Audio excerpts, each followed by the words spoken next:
Speak.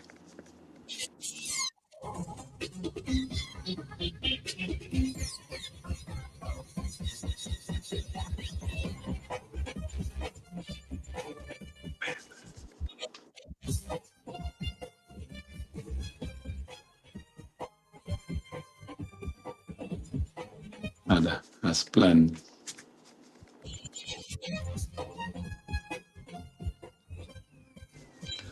Yeah.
Okay, good evening and welcome to another edition of your favorite sports program on the Thursday night. It's Sports Wrap.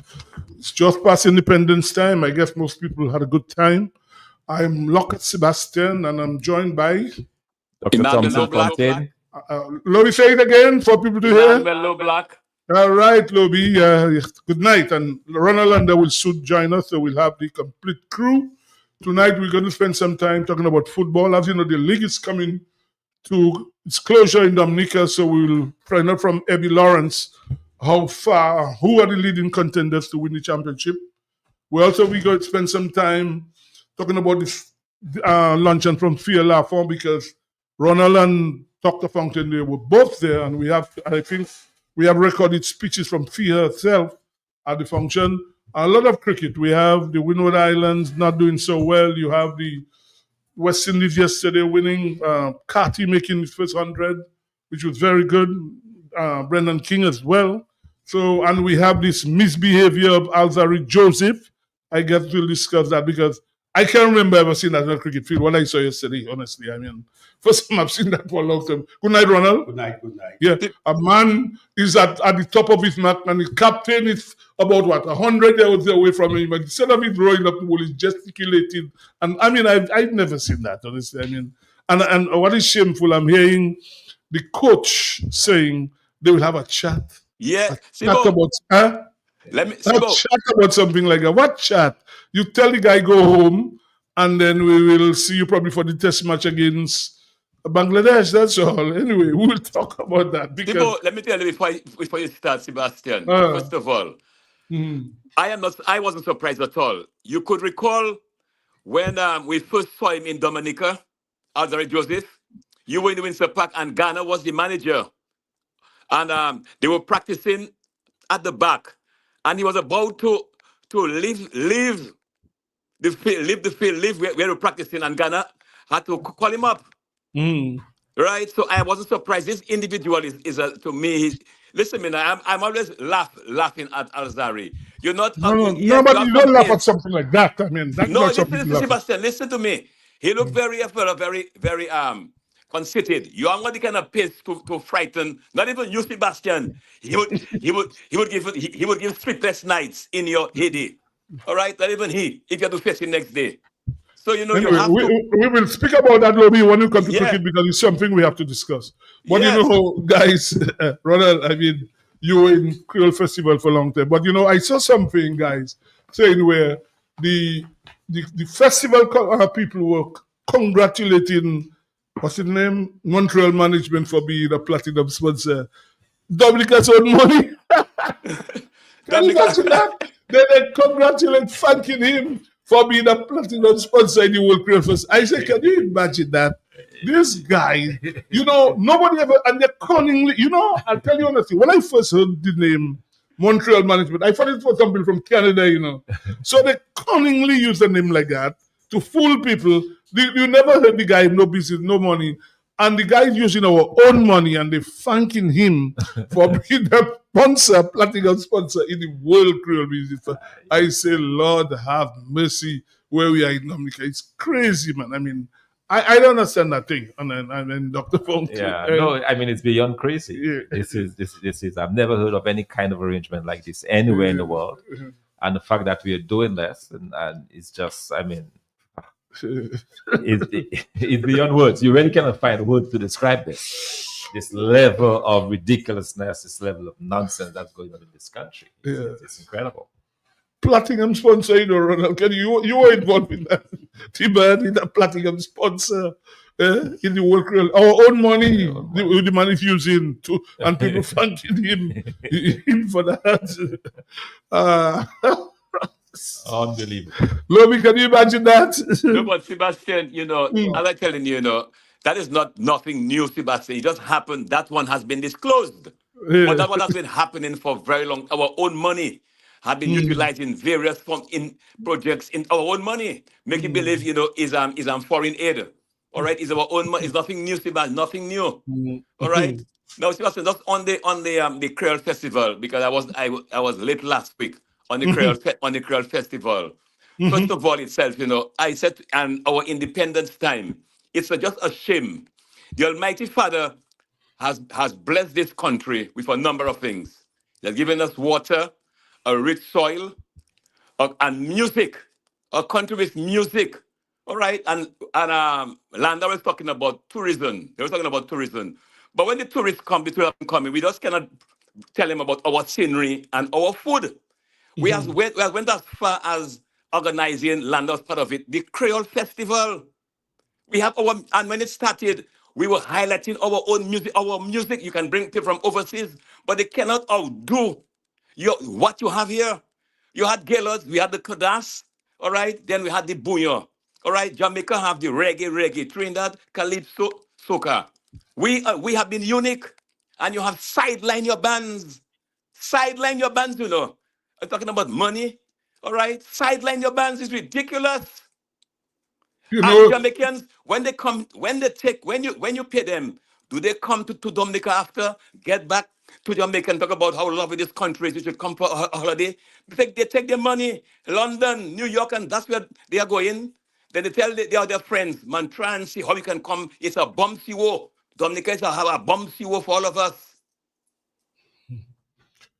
Well, how I would say it, I mean, I always say you bring a band from Trinidad to use playback in a World Creole Festival. And you have people like Dice there and other Calypsonians, and you bring out guys using playback. He doesn't even have a band. Oh, guys, want to mention Timmy Sims. I mean, I know you was an ardent listener of our program. We just want to say to Don Sims, who has always sponsored us with snacks in that program. That's her uncle. He died couple of days ago. Just want to express sympathy to his family. Yeah, Timmy, I mean, he was down for a little while. So, that's my good friend here, my good friend. That's a positive guy, Simsy. Whenever you interface with him, always positive talk. He's a businessman. He has done a lot, all right, for the business in Roseau, all right. He's in a strategic area for any action where he's placed, this guest house he has there. It's coming handy during kind of any festival we have. All right. And it is I would like to again express my condolences to his entire family, it's just sad, when I get home, and that's why I'm with a friend again, and a friend of mine to when we meet first to talk at length.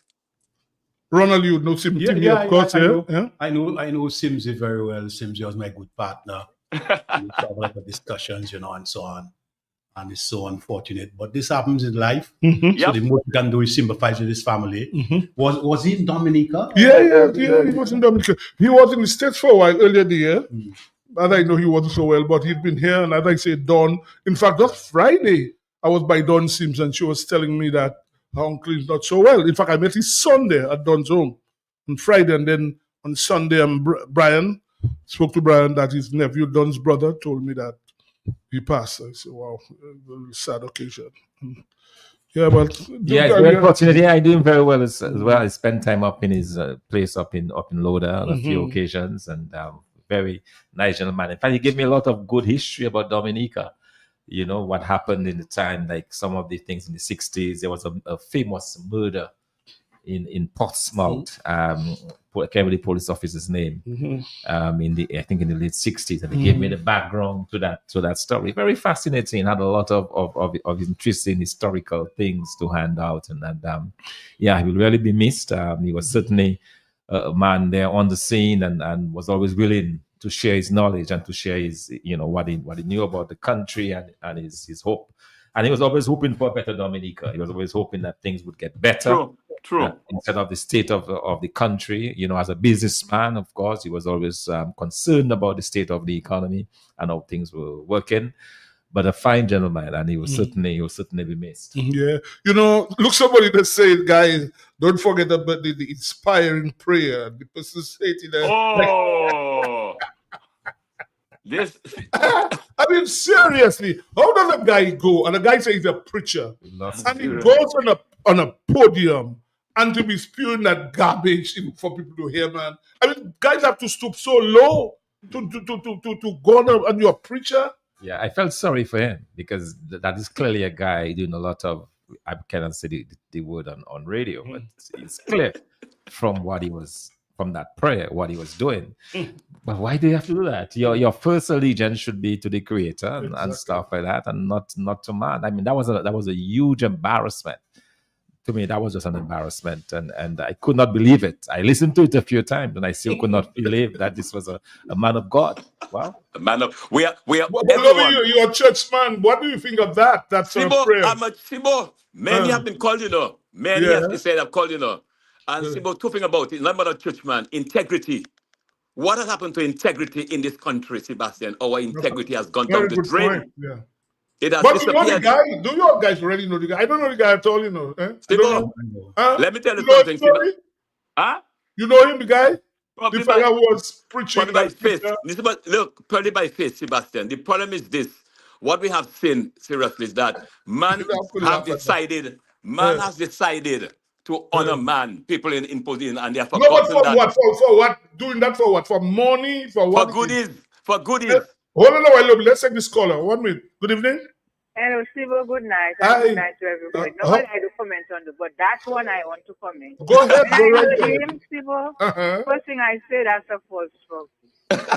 Second, that's the first thing I said. The second thing I said, people don't gong. A local would gong na day. People don't gong na day, the Almighty, right? And the third thing I said, Mr. is putting a curse on Dominica. Those are the three things I said. Good night. Thank you. But that's crazy. I mean, what I'm saying, you have to do that so that so when you do that, the guy who's sitting on the platform will hear you say, well, boy, that guy I'll give him something. I mean, why does somebody have to stoop so low? I mean, and what has happened in Dominica, you have people that are supposed to know better have been involved in that kind of behavior where they do this nonsense or, well, they say that we to use a local language like boom boom flies for them to survive. I just don't understand. Where is the integrity? That's the Calypso. The next Calypso. Good evening, Sibo. Good evening to everybody that is there. How are you? Good night. Yeah. All right, thank you. I don't know if it's the same Pastor Augustine. I don't know how many pastors they have there. They have on Augustine. First time I see him, but he's the one who spoke about when they were naming. He was naming the past prime minister. That one hurt me. And he said, when he reached on Edison James, he said the gentleman on the note. Well, he did not even know Edison name. When it's on the same day? On you mean on Sunday he did that? That he didn't remember Edison James? I don't remember. He don't remember. No, he don't want to call his name. Oh, well, to stoop so low. Yeah. Well. Stupid, yes. Yeah, man, I tell you. But it's so also very interesting. Ronald, hold that thought for you. Come back. That's it. You call it. Hold it for. Good evening. Hello? Good evening, Sibo. Good evening, Logie. Good evening, Dr. Fontaine. And Ronald Lander. Right. Good evening, St. Joseph. Sibo, you said something. He's a man of God. But Sibo, I'm glad to learn at my age I did not die before I learned that. You can be a Christian, but being a Christian and not spiritual, you know we are close to God. This guy, he called himself a Christian because he going to church. That's what we can see on the outside. But being spiritual is something in depth in you. So that's why when them guys come and preach good, they on the outside they're looking good, but in the inside they are terrible.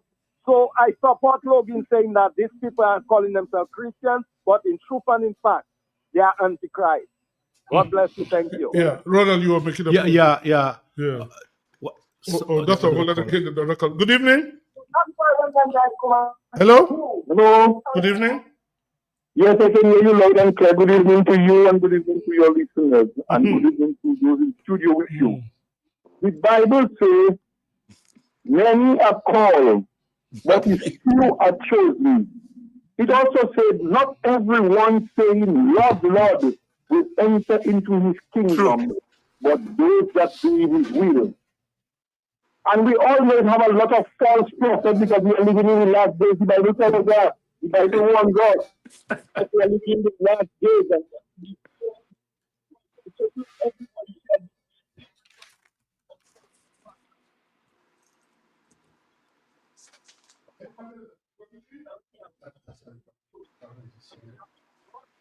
Okay, tell me.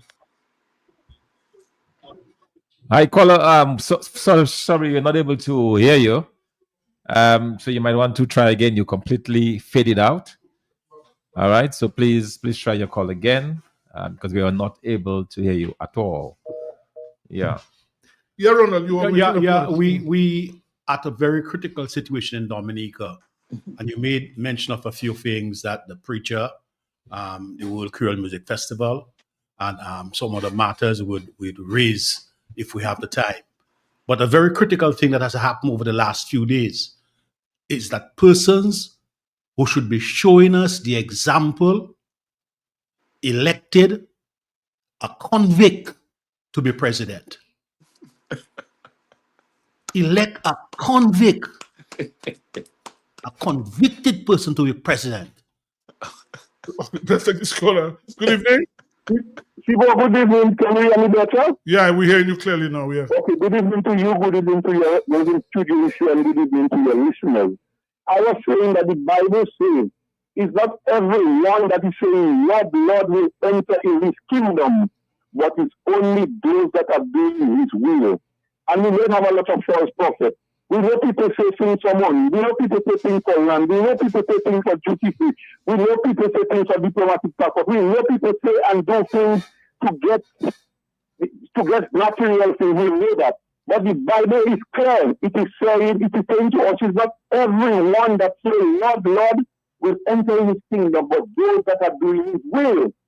And it's also talk about the broad way and the narrow way. So a pastor, priest is supposed to be uniting people. That particular pastor has a problem. I don't know what is his problem. But the problem is that he fails to understand that he's a pastor. He's supposed to unite people. You go there, you have to pray for the opposition, you have to pray for the government, you have to pray for the country. But you don't have to stoop so low like that. This man is sick, a false prophet. You know, Ronald, you just mentioned it again. I had to come to that about this. And I'm wondering, Dr. Fontaine, you lived in the state for many years, lobby in the state. You think race had a lot to do with this election in America? Eh? Of course. Yeah, absolutely. Of course. And gender. Agenda. A lot of gender. America is not prepared for a female president. You know, and I think Joe Biden early on should have known that he did not have the capacity to run again and allowed Democrats to select somebody. By default, Harris was selected. And Harris gave a good account of herself. Right. Trump was just insulting people. You know, Trump was just out of place most of the times. Sometimes his support staff had to take him off the stage. and then Trump wins in America by a large margin. Big margin. What is the example? What is the message that America is sending to the rest of the world? Yeah, let's take the caller. That's a good question. Yeah, good. Yeah, we'll come back to that. Good evening. Good evening, Sibo. What's up? I'm very good. What's up? I hope you guys enjoy your National Day celebration. Yeah. And good evening to your crew panel, whole panel. But I called because of what I just heard Thompson say something that intrigues me, Sibo. About the man where somewhere by Trafalgar side of there where he said the man told him a lot of history about Dominica and about the famous killing in Portsmouth. I wanted to ask Thompson if it's a killing involving a police officer. Yes, it was. Yes, it was a police. Yeah. Okay. Now the guy that killed that police officer, what's his name? Right. Anatole. Yes. Right. Oh yes. That is That's why I said that because that's my brother father, but he's from Marigot. But from a little boy, I hear a story about that. Where someone the person who was killed is the father of Father Thomas, right? And also of the former manager of National Bank. Yeah. Oh man, that's why I would like to elaborate, because that catch my attention. I said, man, I wonder if that Thomas police officer that got killed in Portsmouth. But that was when we were small, because I born in the 60s and my brother born in the 60s and his father was a police officer and he got killed down there. So as soon as you say that, something just clicked in me. So I just want to see what you know. So it's the same individual. Anyway. Yeah. Very interesting. Okay, thank you. All right. Yes. But you two guys are economists, and I want to ask a question there. And a lot of the same people who voted for Trump are those going to suffer. Because, he said he's going to impose tariffs and heavy tariffs. Now, a lot of stuff, things like computers, laptops, and them, when they have to be imported, obviously the prices will go up, Dr. Fountain, right? They were trying to explain that, and every economist that's worth salt commented on that before the election. But the American people seem not to listen. They think that there are high prices now, but if Trump goes ahead and imposes those tariffs, then they're going to have serious problems with the high prices, because particularly everything made in America comes from China. Right. Even the cell phones, the cars, the Tesla cars are made in China, the parts, the components and everything are made in China. So if you impose tariffs on China-produced components or goods and services, you're going to have a very high inflation in the United States. Well, that's what I said. Every economist said that. That's why I said the same people who voted for him did that, because obviously, what's his name? The guy Elon Musk and them, that's not going to affect them. So if the ordinary people that have to probably would not even be able to afford to buy some of his stuff. Yeah. So I'm saying he said going to impose high taxes and tariffs. And what people don't understand, a tariff is a tax, right? A tariff is in fact a tax. So when he imposes that, all the same ordinary people that go to feel it, because all these rich people and so on, they can afford this. You see, and his logic is that if he imposes heavy taxes, for example, on companies that are in, say, China, building stuff for the United States, that those companies will come back to the United States and set up factories in the US. But it does not work that way, because a key component of that is the labor costs. True. So you find, for example, those companies in China, because they enjoy very cheap labor. Probably 100th or 1,000th of the cost that they would hire in the US. So it's not as easy as just thinking that these companies are going to fold and come back to the US. It's a full argument. It's not going to work. What will happen is that those companies will just pass it on, and the way they pass it on to the consumer is by staying in China and passing on the higher prices because of the tariffs. Simple as that. Yes, just Sebastian with Trump. Trump goes on the platform and makes some wild statements. He doesn't consult anyone. Listen to me. He thinks that he's an expert on everything. Just look in terms of this mass deportation. The farmers going to suffer, because I could recall he met the Spanish. He had an audience with some Spanish people, and one question was raised to Trump. Mr. Trump, you said that you're going to have mass deportation. Who going to take care of the farms, the grapes and the apples and so on? He never answered. He never gave an answer. All right. Now coming back on Sebastian on this election, something very interesting. Remember that his sentencing was delayed until after the election. I think it's next week it's supposed to go for the Right. Hush Money thing, the Hush So you Money see trial, that right? how look Jack Smith talking about frame of cases, the cases. This is a whole sham and a mockery of the judiciary system. This is a country, Sebastian, gentlemen, you'll know, who have gone to where they gone to Iraq to free Kuwait. They went to Libya. All these countries they have gone into to restore what? Democracy, the rule of law. And here you have a dictator, you have a man right in your own country. That's what you are encouraging. Man, it's something else, man. But this guy got the most votes any president has ever gotten in America, I know. Can you imagine that?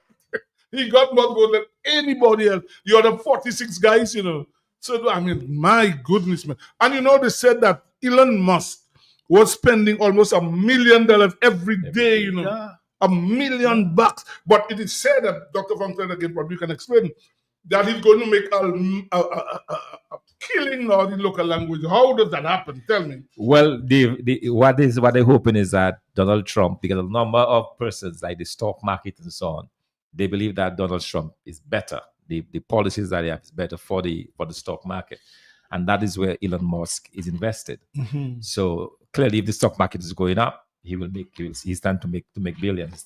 He's trying to gain billions from the stock market. Let's take the caller. That's all of it. Let's take the caller. Yeah. Good evening. Yes, it's me again. Mm-hmm. Just as the man we have in Dominica, they have touched the most money in all prime ministers. That is how Trump get the most. When I was watching the election, I just put up my TV and I go and sleep. When I see what was happening, oh my God, that's the most vote I can ever see. He win big. But I never watched the night. I never watched it at all. I never tuned on TV the night. We have another caller. Good evening. Yes, I want to ask Dr. Fontaine a question. Go right ahead to that. As I read on media and so on, they said Trump have a plan to deport how many people every year. But there is something I also read where they said he's going to deport people that have their green card. People that were not, for example, if you're not a real American and you come in there, and you get, can that happen, Dr. Fontaine? Can you rescind your card? Can you take that away from you? No, he cannot. He cannot rescind the green card. What he tried to do, and interestingly enough, you may have seen it. The Barbados Embassy just released a statement indicating that persons who were lined up for visas who at a later date, they open up they can now apply almost immediately. So if you're lined up for a green card, say like probably in March of next year, they're now giving you the opportunity to get the green card now. What that tells me is that it is signaling that he may go after the green cards. But there will be people who are not yet in that, because he did that during his first term. In fact, he suspended green cards for about almost 3 years. No green cards will be in process. But those who already have the green cards, he cannot do it. Although what he has promised. If you're a citizen already, he cannot take that away. He cannot. But he can go. But remember, the green card holders are not citizens. In fact, he also mentioned that he wanted to rescind persons who were born in the United States, for example. If you're born of foreign parents in the US, you're automatically a citizen. He has promised as well to go after those citizens. So he wants to revoke, he wants to change the laws so that if you're born of foreign parents, for example, somebody goes to the US to make their child in the US. As soon as they're born in the US, they become a citizen. He's saying that people that are born that way, he do not want them, that he may go after them. So it is quite possible that he may rescind the green cards, and secondly, he might go after those. But if you're a natural born American, like if you're a citizen, normally you cannot really do that. Okay, thank you. Yeah. Yeah, I mean, it really, I guess a lot of people are nervous now. Yeah, you want to say something? Yes. I want to say, this guy spent $40 million in Trump's campaign. The next day. You talk about Elon Musk? Yeah, the next day, his gain was $15 billion. The next day. But the guy has so much money. I mean, can you imagine that? We have another caller here. Good evening. Hello. This man stood up on a pulpit and he watched Obama wife and said Michelle Obama is a Nazi. And I see You serious? I never heard that. You know. What? They're celebrating, they're jumping.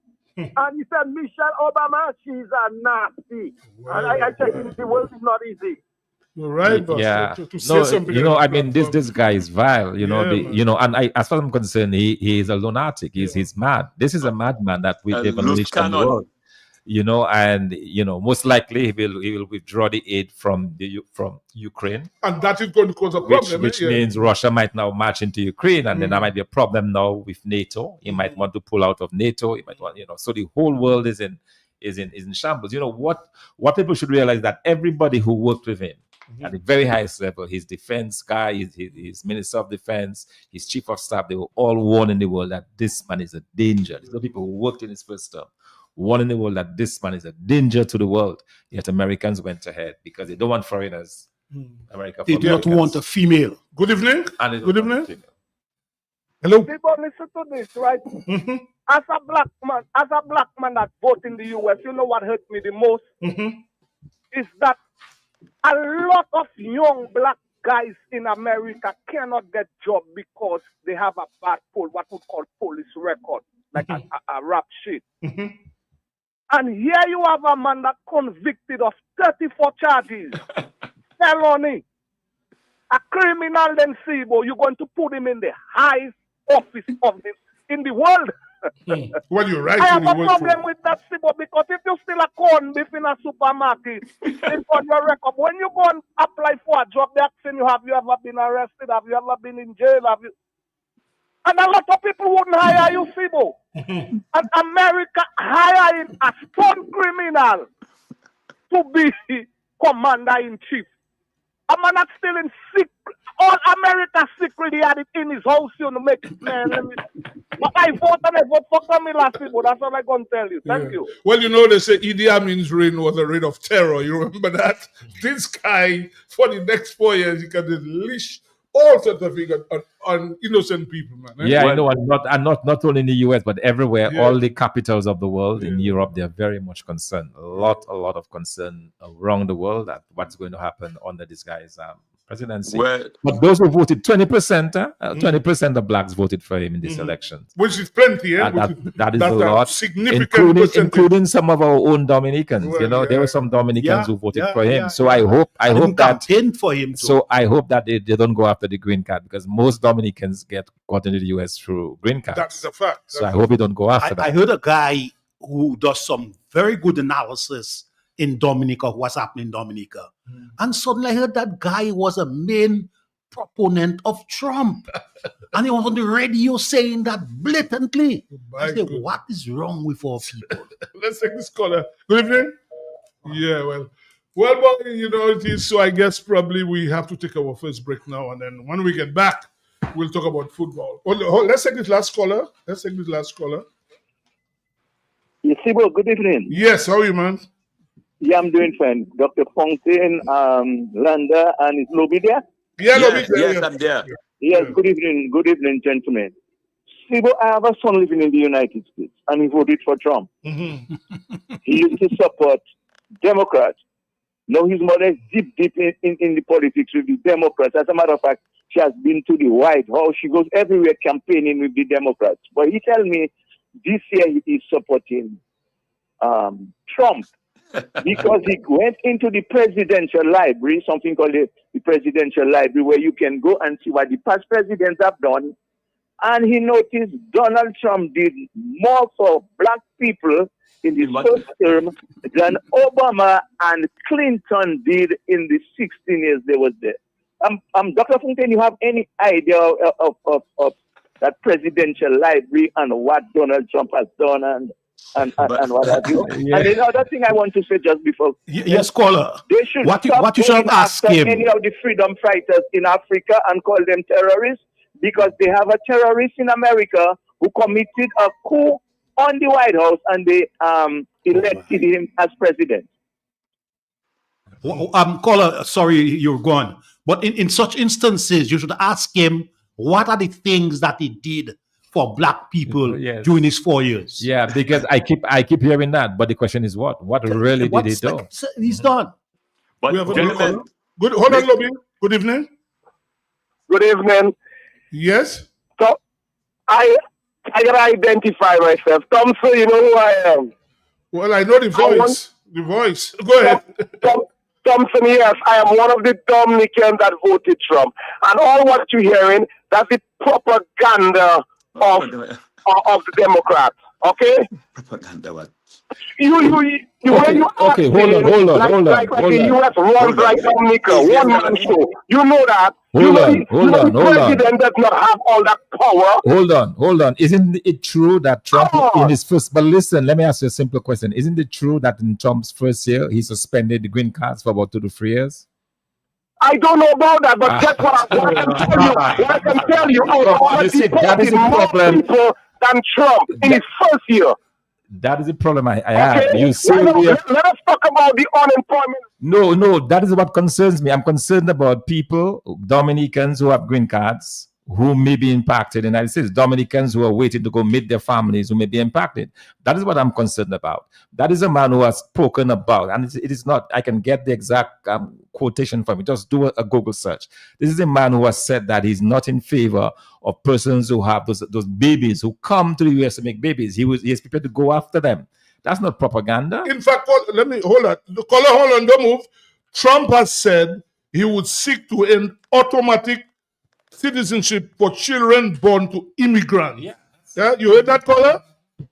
He's gone. That is the fear mongering that the Democrats. That's nonsense. But you hang yourself my brother. And figure we should jump them. So you take a criminal convict to make your president, and you're proud of that? Yeah, and the man tried because he lost the last. No, he's not complaining. He lost the last time. He wanted to overthrow the government. That is fine. That is propaganda. But that's why, as about the green card. So the caller, you must be listening still. Go and do your research on this part I told you about the green card. When that showed his intention, he's going to go after it. I hope. Maybe you're not in the United States, so it probably will not impact you. Caller, are you still there? Oh, okay. Let's take our break now. Thank you. Let's take our break now. It is that simple.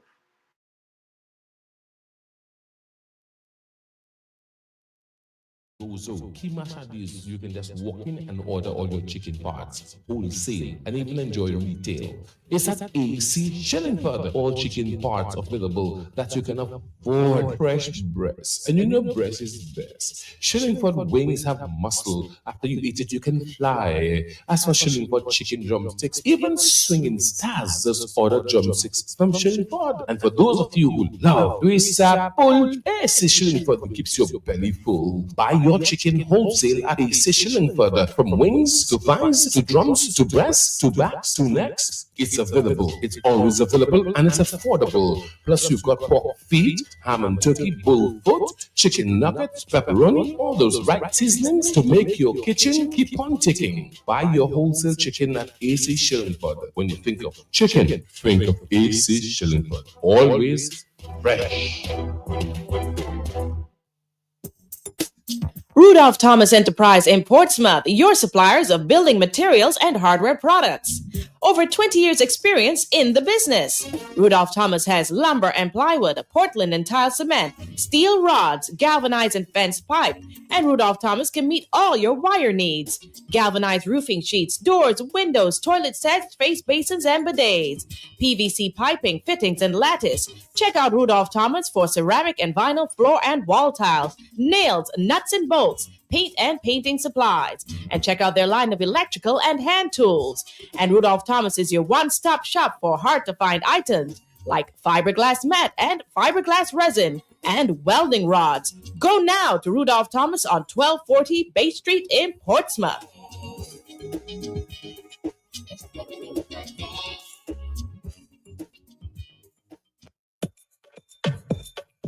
The New India Insurance Company has reopened its doors in Portsmouth, offering the same great services you get in Roseau. Motor vehicle insurance, home and business owners, fire and related perils, public liability, and so much more. Come, visit us today for insurance with a personal touch on Bay Street, Portsmouth, or call us at 445-4023. We are ready to serve you.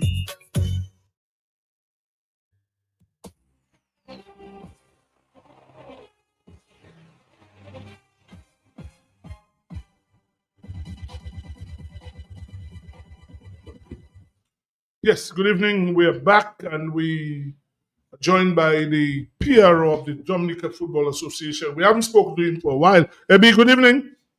Good evening, Lobby. I would not say a while, but good evening to the listeners of K95. Good evening, Dr. Fountain. Good evening, Mr. Lander. Good evening, Mr. Loblack.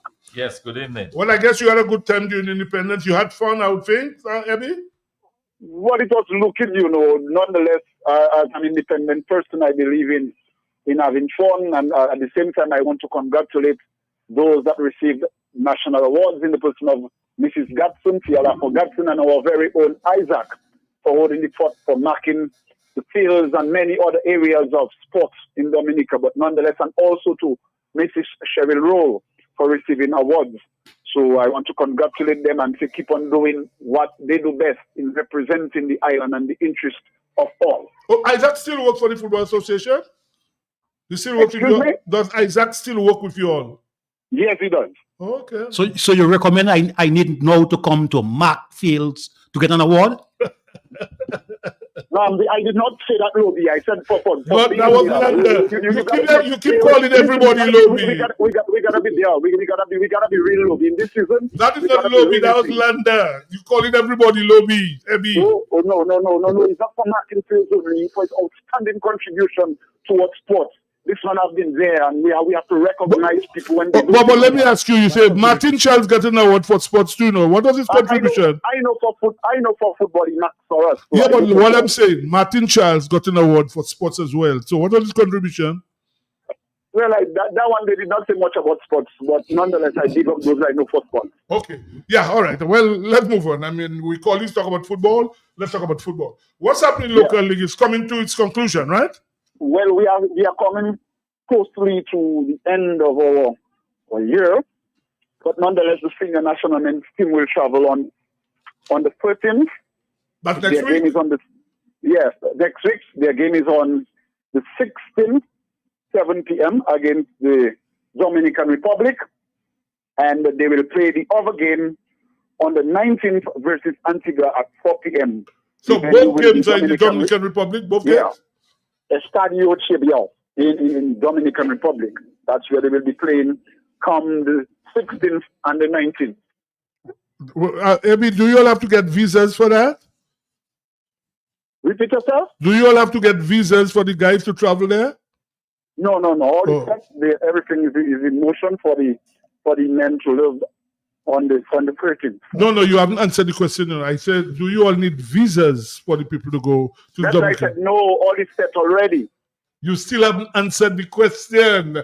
I assume they need visas to go to the Dominican Republic. That's the question, Not about all you said. Well, if they need visas, everything is set and is in motion for on the 13th. Okay. Anyway, so what about the local league? I think Jubla is in pole position to win it. Are they?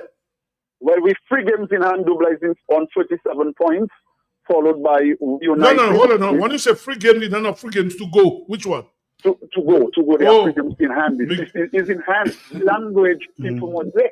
No, hold on. If you say 3 games in hand, that means they have played 3 fewer games, That's what that means. They have 3 games to go. Oh, well, that's why I asked you, because you said 3 games in hand. So if you say 3 games... not played 3 in hand still.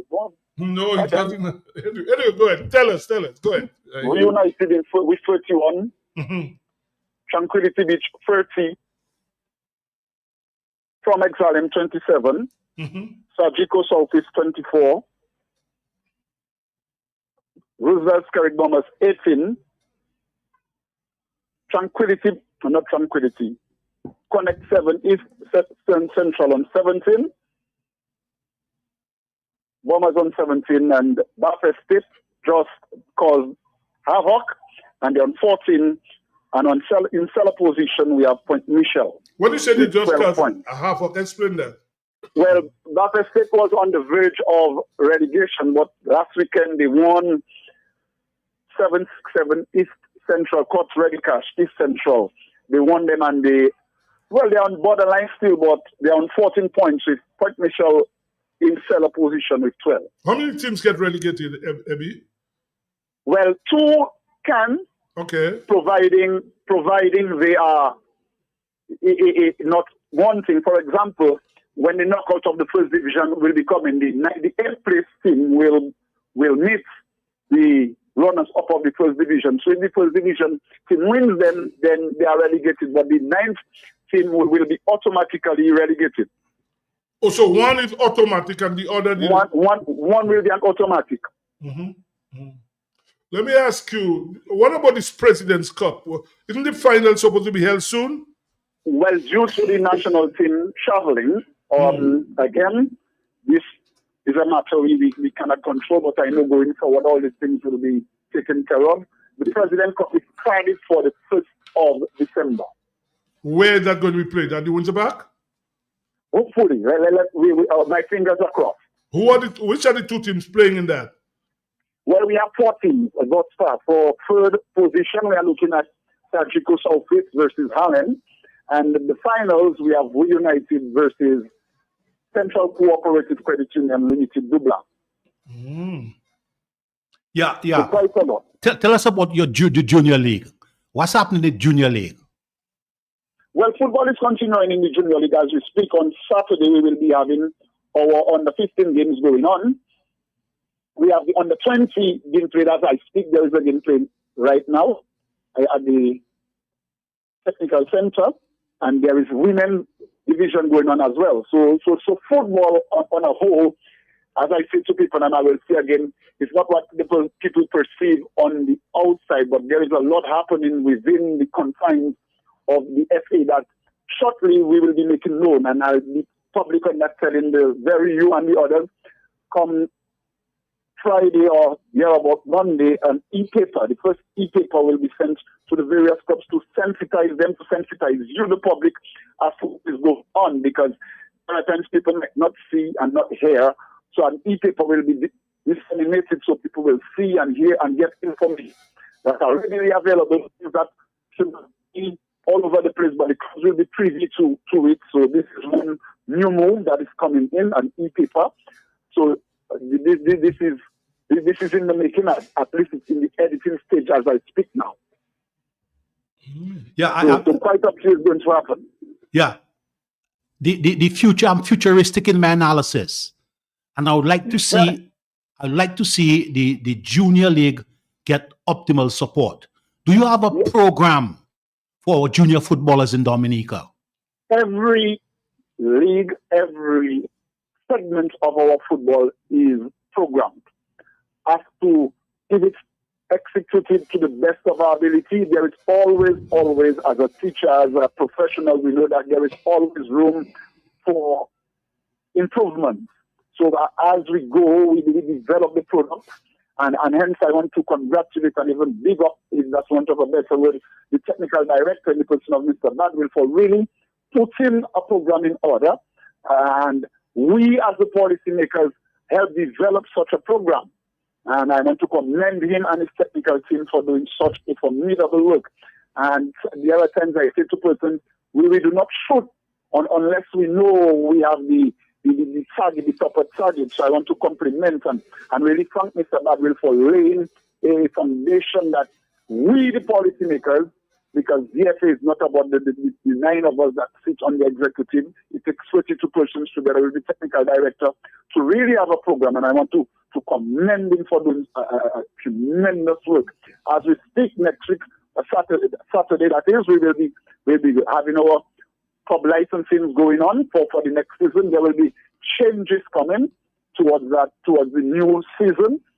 FIFA officials will be there as well to assist in the overall execution of what we are hoping to achieve.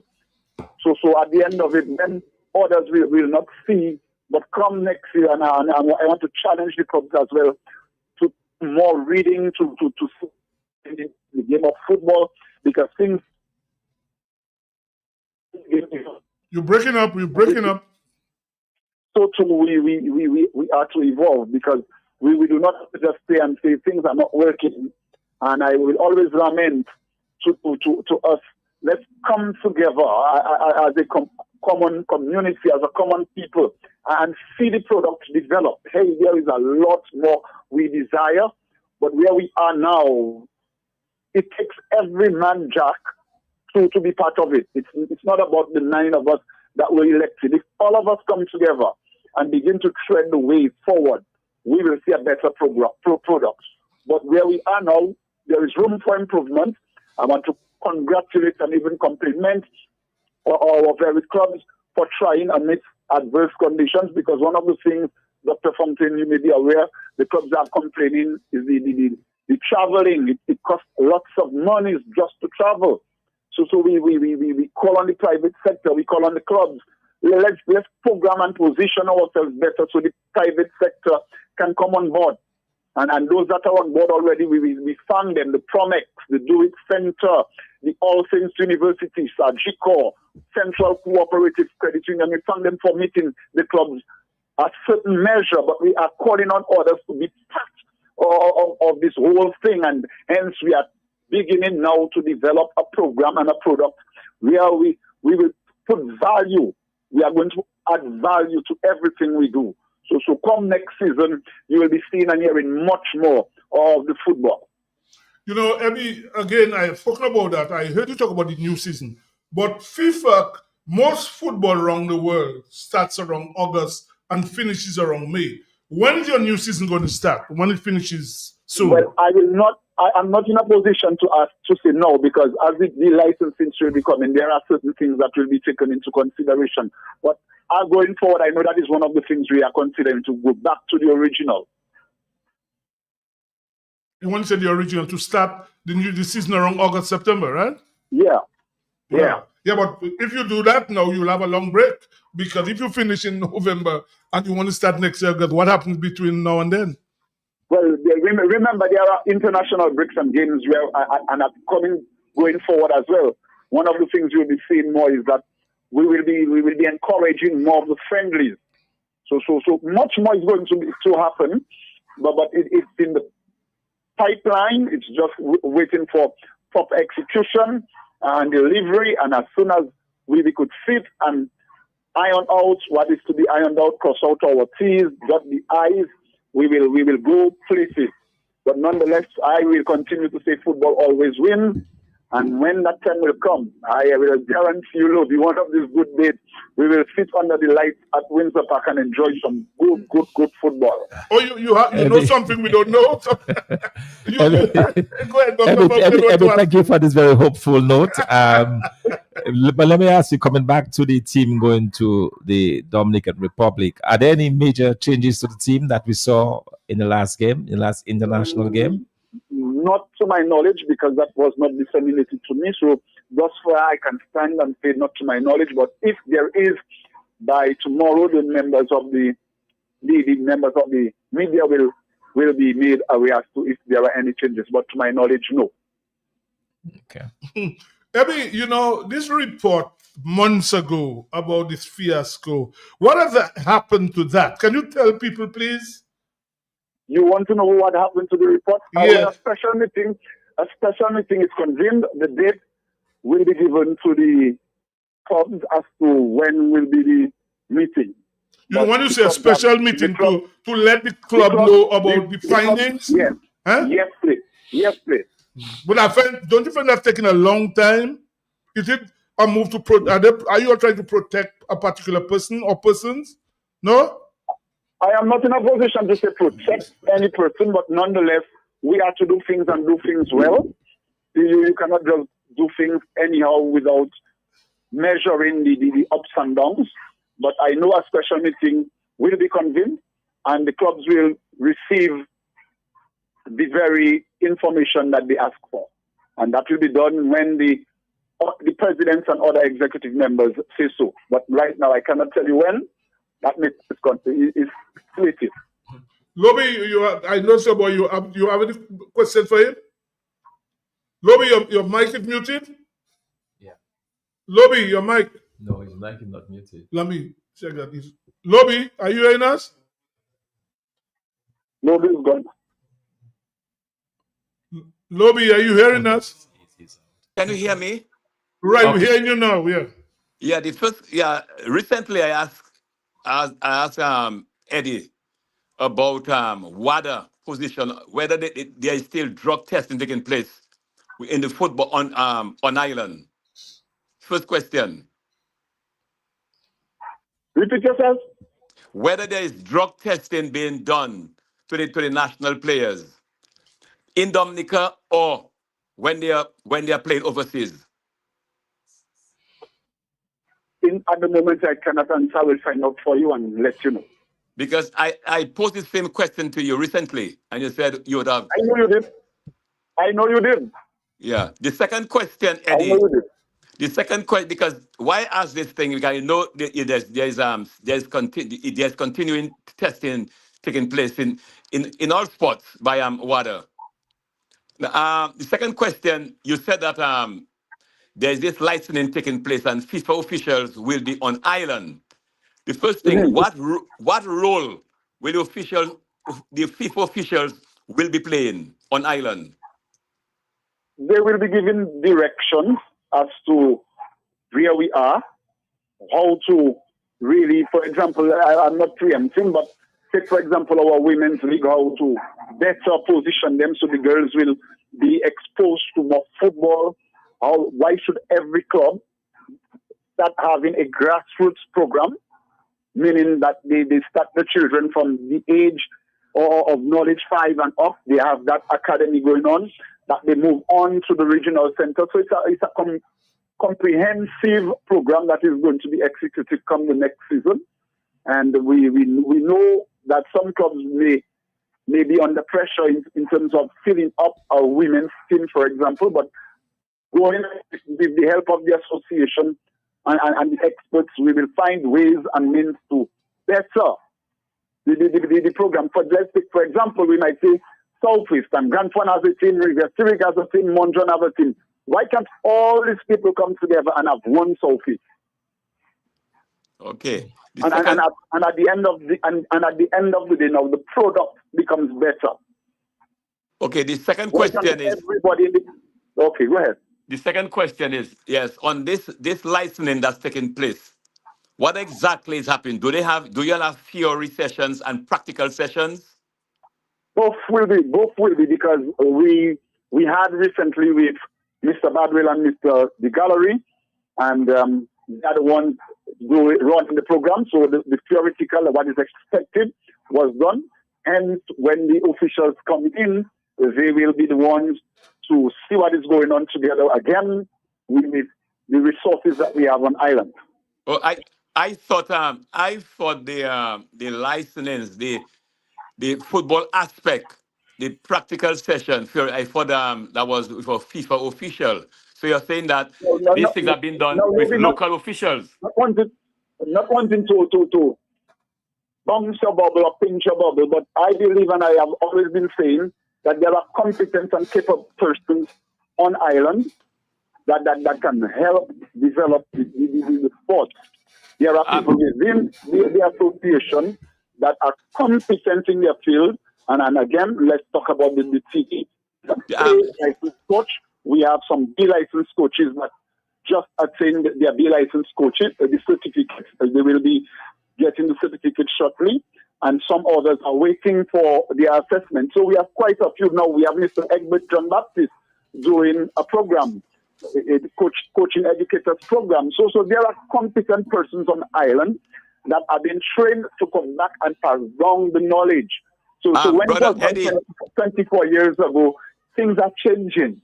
Brother Eddie, I understand what you are saying.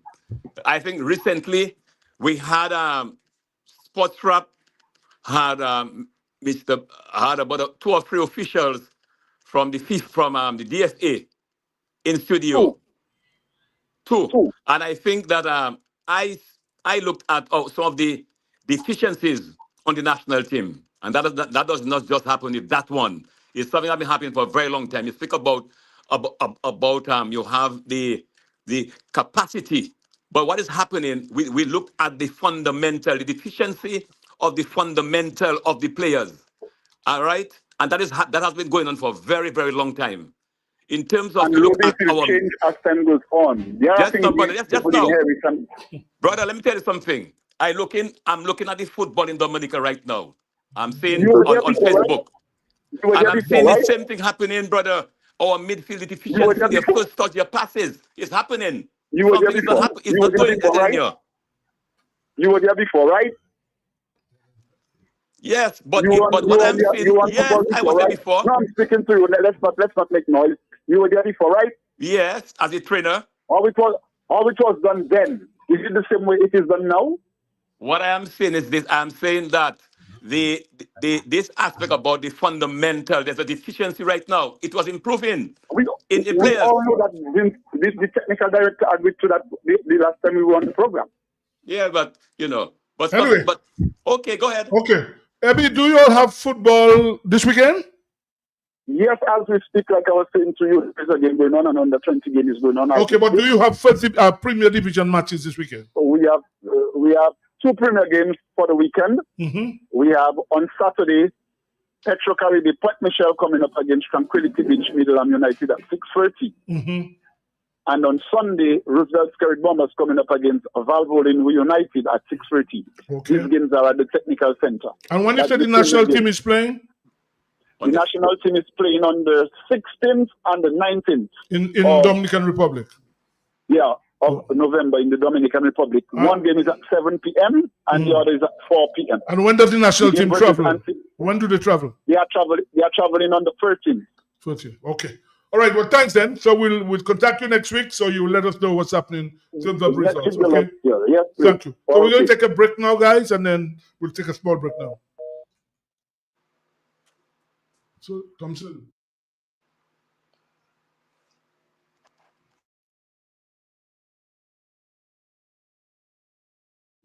Where in Roseau, Kimashadis, you can just walk in and order all your chicken parts, wholesale, and even enjoy retail. It's at AC Shillingford, all chicken parts available that you can afford. Fresh breast, and you know breast is best. Shillingford wings have muscle. After you eat it, you can fly. As for Shillingford chicken drumsticks, even swinging stars just order drumsticks from Shillingford. And for those of you who love Risapul, AC Shillingford keeps your belly full.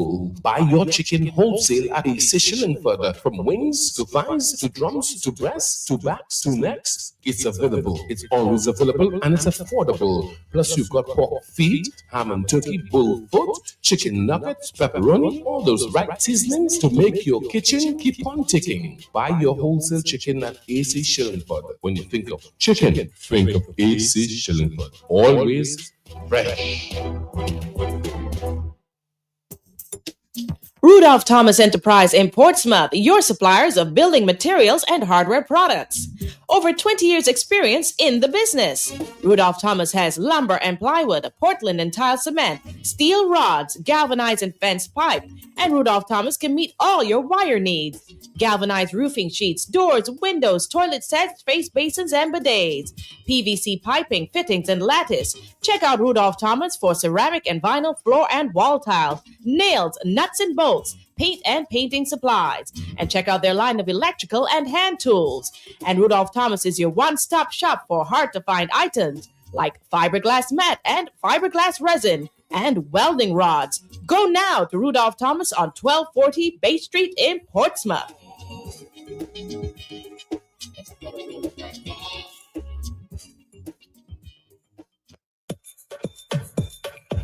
The New India Insurance Company has reopened its doors in Portsmouth, offering the same great services you get in Roseau. Motor vehicle insurance, home and business owners, fire and related perils, public liability, and so much more. Come, visit us today for insurance with a personal touch on Bay Street, Portsmouth, or call us at 445-4023. We are ready to serve you.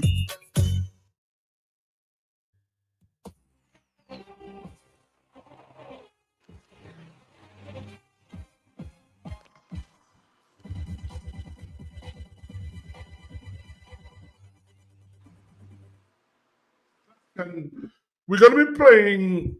There was this function for Fear Laughter at the Jungle Bay on Monday, which was the forum, and Ronald Lander was there, Thompson Fountain there. We have the speech of Fear Laughter. We're going to be playing it, and then we have a little discussion about what transpired at the function after that. So let's listen to. Before, I just want to make a little submission in terms of what transpired at Jungle Bay recently. But before I do that, let me once again commend our sponsors, AC Shillingford and Rudolph Thomas and Sons. They are the persons who are responsible for us being on air. So fans and friends of Sports Rap, please support those two entities. There was a function recently for Fiala 4, and what the sense I get and the kind of recognition she's getting in Dominica is redounding very well. She got the Dominica Honor Award, the nation's highest award. She's now a diplomat. She's appointed as an ambassador. She got an award from the St. Anne's Church. Father L.V. Augustine was the main guy behind that. And recently, the Dominica Business Forum had a function to allow her to commence the development of a benefit fund to assist young sports people in Dominica. There was a very good presentation made by Billy Doctorow, president of DOC, and he also received an award on her behalf, a regional award, which he passed on to her. But there were some significant things at that function. The function was very good, but there was an absence of representatives from the Ministry of Sports. There was nobody from the Ministry of Sports. There was nobody from the sports division and the other sports organization, the Athletics Association, the Cricket Association, the Football Association. And in those kind of instances, we need to give optimal support to people who have excelled at the highest level. The function was very good, and Sports Rap was well represented at the function by Dr. Fountain and myself, and people were very happy to get to know some of the people that won Sports Rap. All right, indeed, it was quite, and we'll certainly talk a bit more about it. But let us play what Thea had to say. Play that. That's a little breaking news. See, the Cricket West Series announces the suspension of Al Zariji for 2 matches. Let's go on. We'll discuss that after. Okay. Breaking news. Let's go on. Okay. Let's go ahead. All right. So let's see if we can get this from Thea.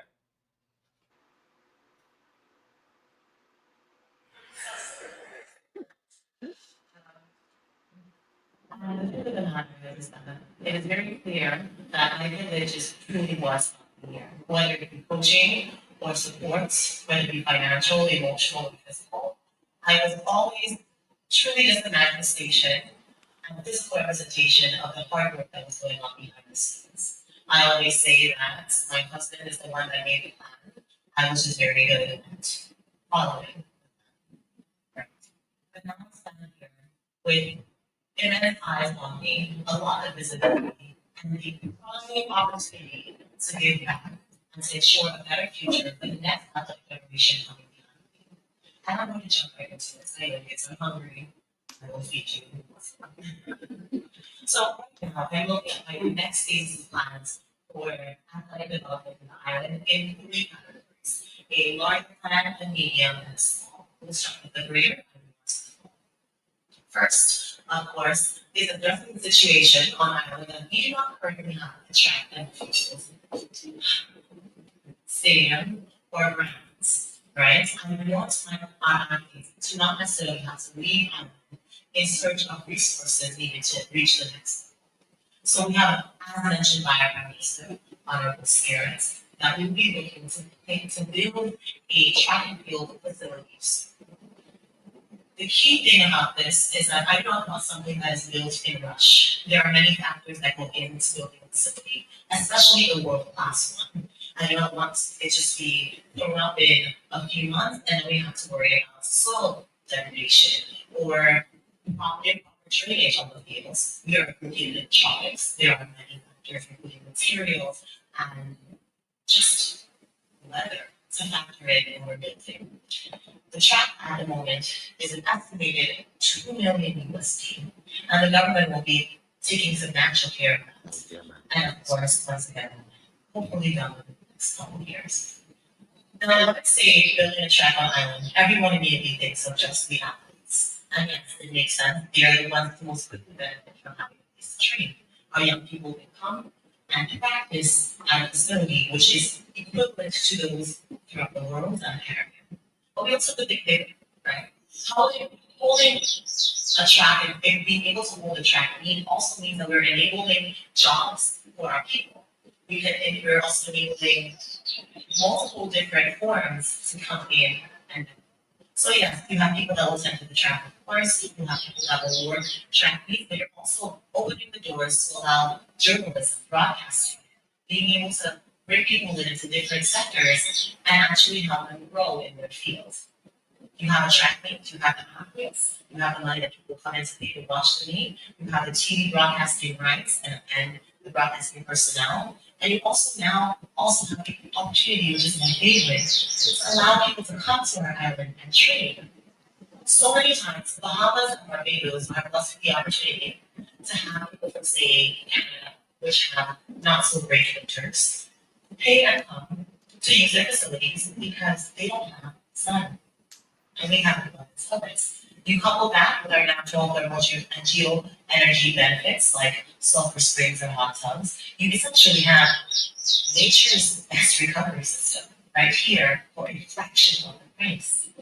So a track is not just for the athletes, it's truly for the economy.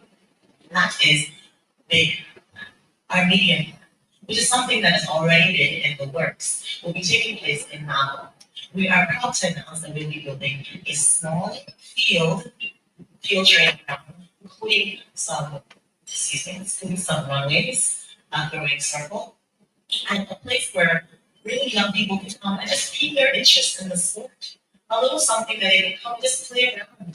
You know, we have football pitches everywhere, fields everywhere. It is normal even and casually input into their lives. And this way, we have a little way of having them come in and experience a little bit of athletics in their backyard. This project has already been started and will be breaking ground very soon. I have teamed up with Mr. Fabian Florent, previous Olympian, and Mr. Brandon Williams from the DOC and DAA, and they will be working with us to spearhead this. The project will cost us around $55,000 EC, and honestly, I'm very, very excited about it, especially since it's already in the works. We'll be taking care of materials, runways, sound, of course, building a throwing circle with along the nets because safety first. And I'm really, really happy to have something that I can trace right back personally to my roots in Mountain View, for sure. Now, for these smaller projects, and this is the one I tell you frustrates the most, we have a Dominican Olympic athletic experience with children last time I was here. I believe it was under the ages of 10. And it broke my heart to realize that one of these children was so emphatically participating in athletics for the day, barefoot. And you know, as children do, have been talking, I strike up some conversations, and I'm like, oh, did you forget your shoes today? Or like, no, I have my school shoes and my church shoes, but I don't have shoes for athletics, so I just do it barefoot. And I looked at that, and I said, I think it's simple. That's simple. We can do this. We can absolutely do this. And so the smaller project is simply raising funds, and I'll be partnering with my personal sponsor, Adidas, into providing shoes for these young people. I feel like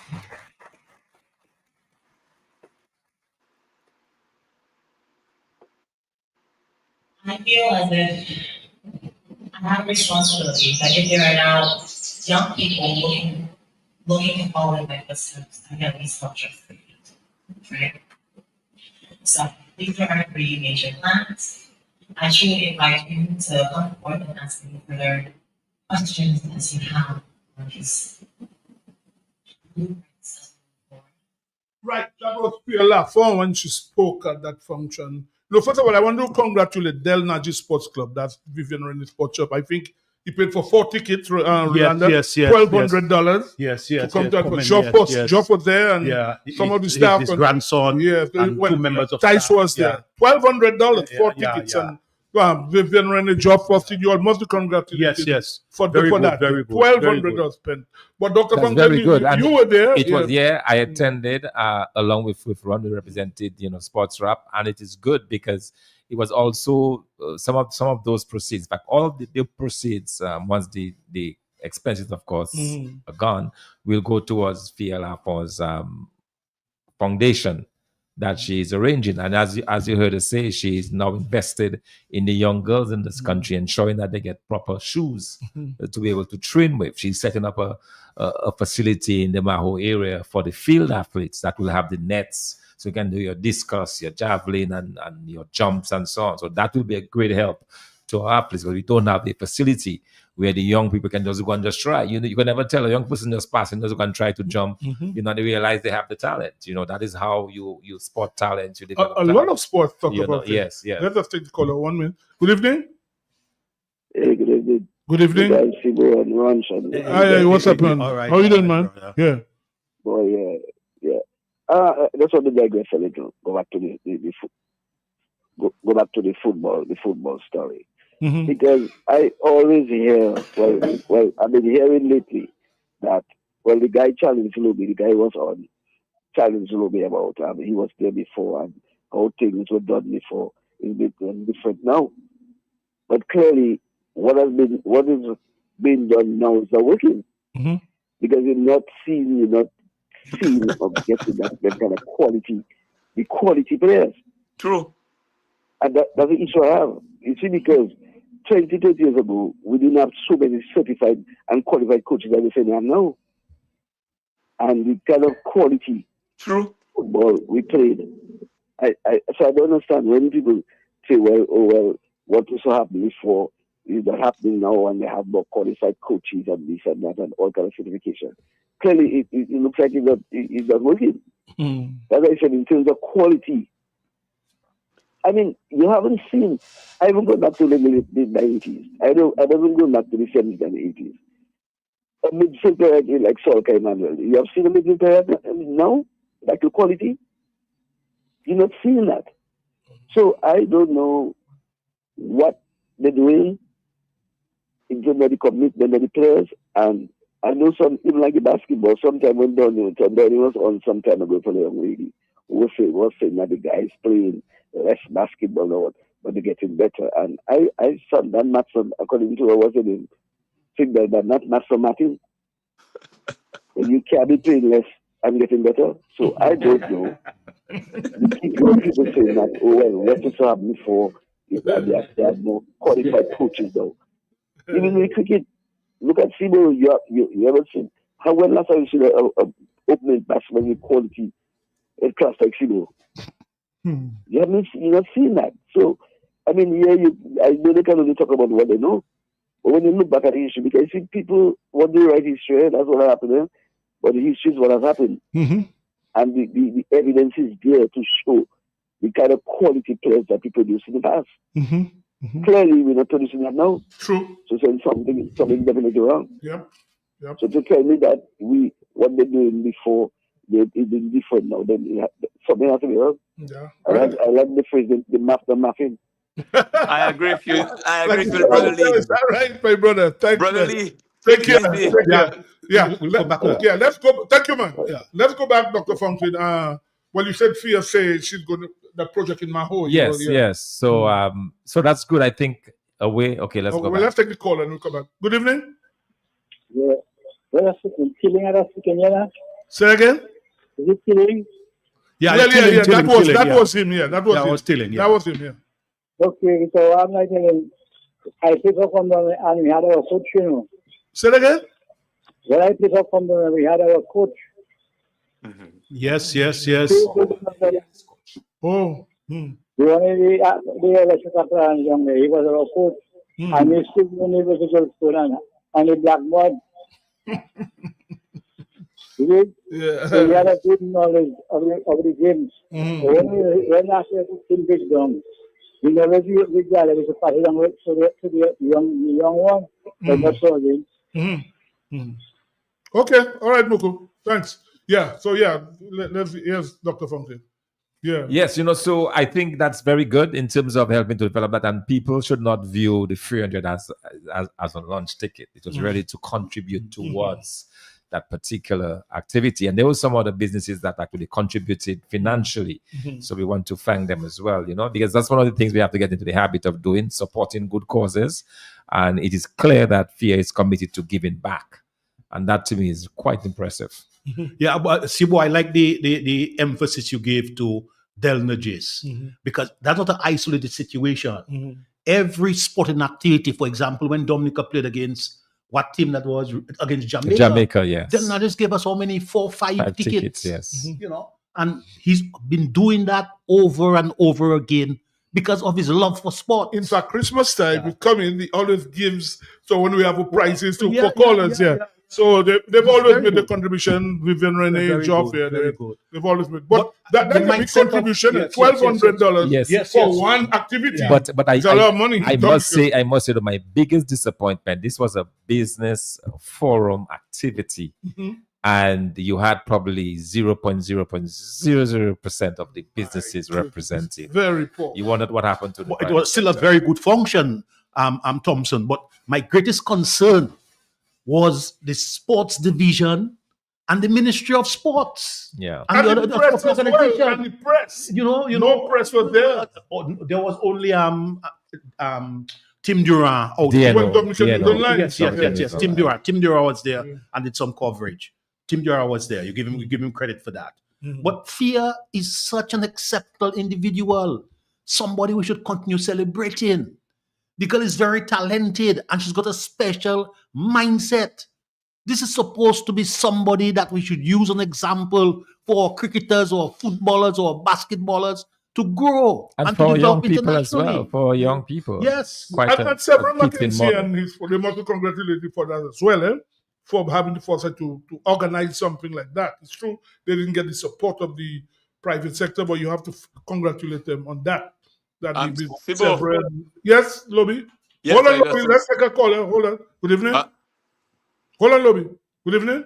Hello. Yes, good evening. It's Sebastian. Good evening, sir. Hi, what's up, man? Good night. How are you? Cool. Well, we're just talking about your activity on Monday. We're just talking about it. So I'm sure you want to... I listen, I sent you a message on your phone, but I realized you have got time to look at your phone. Okay. I said I'll give you a call. All right, thank you. Go ahead, Beck. I'm sure you want to tell us. I mean, obviously, probably you weren't satisfied with the amount of the turnout, but I'm sure it was a good activity. Well, the thing about it is that we were looking at what we did. We had a scaled-down activity, and to be honest, I think the scaled-down activity came out maybe even better than if we had a big crowd. Because, the people who were there were able to really interact and really establish a nice bond with FIA, which may not have been possible if you had 150 people that we had actually originally targeted. But I mean, both Thompson and Ron will tell you that it was really an activity of high class, It was a real classy activity, and both she and her husband and her father, in fact, were very impressed. And everybody was impressed with the quality of the activity. So really, sometimes you do not have to think of the numbers. But what we, in spite of the numbers, we are going to make a presentation to FIA. Well, I've just seen a message. I'm responding to you, so that will not be a problem. I'm just responding to your thing now. Yeah, they have actually left the state, so we are going to do something virtual. And I believe in just in appreciation of Sports Wrap and the support you all guys gave in just making the activity come true. It would be fitting that if we could do the presentation to them next week. No problem on your program. No problem. We'll organize that. We'll speak about that during the week. And I can tell you, yes, no, Ronald and Dr. Fountain and we have no objection to that. So that's fine. That's fine. Yeah, what we would do, we just have to confirm that they are available at that time, Okay. And then we'll work it out. Okay, no problem. All right. And there are some things that we actually spoke about that I think it's something that we should discuss with you all guys in moving things forward. No problem, man. No problem. No problem. Anytime. We that's what we're there for, to help the sport. Thank you, man. And congratulations too. Well done. Well done. Well done, man. Well done. Cool. Yes, Sibo. Yes, Lobby. Yes, I was just taking notes, listening to her speech. And she spoke about the project in Maho. Actually, the project in Maho itself is an idea of Fabian Flora, and she's working with Fabian Flora. And it's rather unfortunate it should have been started during the independence celebration, but his son was very sick, so he couldn't have been in Dominica. So it has been moved to February. I think towards the end of February. All right, but what I heard also about her foundation, that was my concern about looking for sports gears, because I am looking at, we're in 2024, and I saw highlights of the Independence secondary and primary school athletics, Sebastian and Lander and Dr. Fountain, and I was just appalled at I seen children running bare feet, and they not proper, attired, and it looks very bad in 2024. So I'm hoping that things like athletics equipment, gears and clothing can be secured, hopefully for next year. All right, even before that, for example, even the clubs help them, because it's very important to be clothed properly. All right, very, very important. And this, you can't be on the grass and running bare feet still, That will be part of it completely. Okay, we have a caller. Just hold on. Good evening. Yes, good evening. Yes. Hello. Yes, good evening. Yeah, is that Sports Wrap? Yes, it is. Okay, I just like to make a correction to Mr. Ronald Lander's statement he made a while ago when he said there was no representative of the Athletic Association present. Okay. There was a representative of the association present, and it's Mr. Joel Hamilton, who is the school representative on our association, the Athletic Association. So he was the present. Okay. But he was introduced as a rep for for football or something. He was not introduced as a rep for athletics. Yeah. Okay. So he was there, true, but he was not representing, because he was introduced, but not as a representative. You haven't said that he's there for two hats. Right. No, but he did not say that. He was. I know. Yeah, we have another caller. Good evening. Yes, gentlemen. Good evening again. Yes. I was listening to Mr. Mackenzie, and I get the impression that he's saying that they deliberately targeted a certain amount of persons to be at the function. Is it because of accommodation at Jungle Bay or whatever? Because if you have a foundation and you have an event like that, I believe more people you have at the function is more funds you'll be able to raise for the foundation. So I did not understand. I really understand. Yeah, Kola, what he was trying to say is that originally they were going to do it big. They were planning to invite, and they invited a number of persons. But as the date approached, it was clear they were not going to get that kind of number. So they scaled it down because of that. So the scaling down was on account of not getting enough people to fulfill their original plans, and it was scaled down. Notwithstanding, if you didn't attend the function, you can still contribute to the foundation. I wish to say that to all Dominicans and persons listening to us throughout the Caribbean and throughout the world, that you can contribute to Fear Lafor Gatson Foundation. It would be money well spent. Right, guys. So on that note, we will move to cricket now. And as I say, Separate just said, you just heard him, next week he will come at Sports Wrap and make his presentation. So we'd welcome that. Before we go to the West Indies, let's talk about today there were two matches in the Super 50. In fact, Trinidad won easily by 9 wickets. The West Indies Academy, I have found they're not doing very well. And these guys have been going on the second year. In fact, they only made 145. Trinidad made that for 1 wicket. And the match between Jamaica and Guyana was incomplete, or no result. Jamaica were 162 for 6. Blackwood was 63 not out. That's German Blackwood. And John Campbell, who have just come back in cricket, made 53. So, but the academy are a bit concerned. I mean, these guys have been in training almost 2 years now. They are professional coaching. They're based in Antigua, and they've not been doing very well. Even in this competition, I think, well, the Windward are in, 7th position now. CCC last. And the Windwards now, they have 4 more matches. They have to win at least 3 to make sure they're in the first 4. But what is happening to the Windwards, they're not getting bonus points. And because the opening, they're not getting good stats, because sometimes most time they 10 for 2 or 3 wickets down, and even in the bowling itself, they have not been getting good stats. So they have a match tomorrow against Leeward Islands. They need to win that one, honestly. But they were also done in the last game, I thought, with the Duckworth-Leistone system. Well, you know, this thing, you've heard me on that already. This thing is a nonsense.